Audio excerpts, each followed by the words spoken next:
ஓம் திருச்சிற்றம்பலம். ஆத்தும சுத்தி. ஆத்ம சுத்தி என்றால் ஆன்மாவின் அருசீர் வருத்தம், ஆன்மாவின் தூய்மை என்பதாகும். இறைவனுடைய திருவடியில் ஆன்மா இலயித்திருப்பதே இதற்கு பேரின்பமாகும். அதனை கூறுவது ஆத்ம சுத்தி என்னும் இப்பகுதி.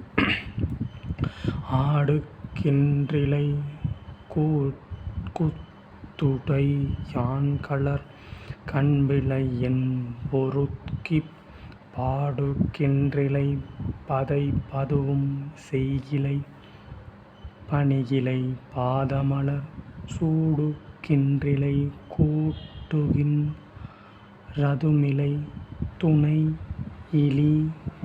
நெஞ்சே தேடுகின்றிலை தெருவுதோ ரலரிலை செய்வதோன் றறியேனே.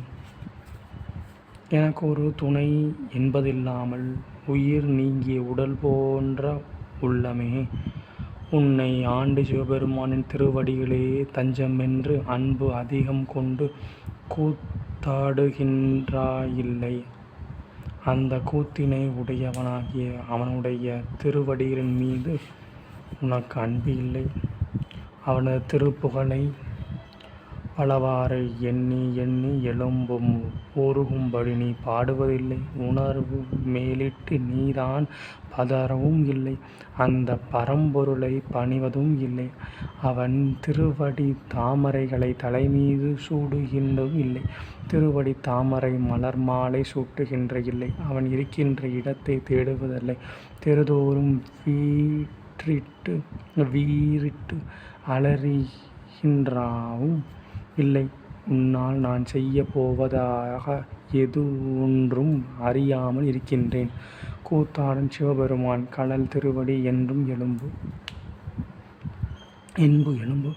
அறிவிலாத எனைப் புகுந்தாண்டு கொண்டறிவை யருளி மேல் நெறியெலாம் புலமாக்கிய எந்தையை பத்தனை யறுப்பனை பிறவிலாத இன்னருள்கள் பெற்றிருத்தமா றாடித்திப்பின நெஞ்சே கிரியெலாம் மிகக் கீழ்ப்படுத்தாய் கொடுத்யான் என்னைக் கெடுமாறே.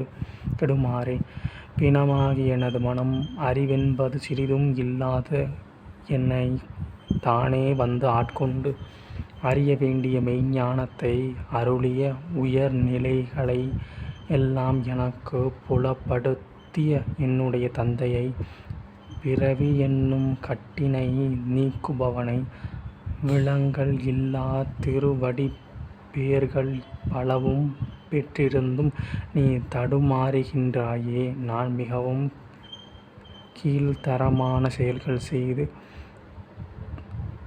கெடவேண்டிய நிலையிலெல்லாம் கெட்டுக் கீழானவன் ஆகுமாறு சிறுமைப்படுத்தினாய். நான் முழுவதும் அழியுமாறு என்னை நீயும் அழுத்தி ஒழித்து விட்டாய். நெறி வழி எந்தை என் தந்தை பந்தம் பிறவிக்கடன். திருச்சிற்றம்பலம்.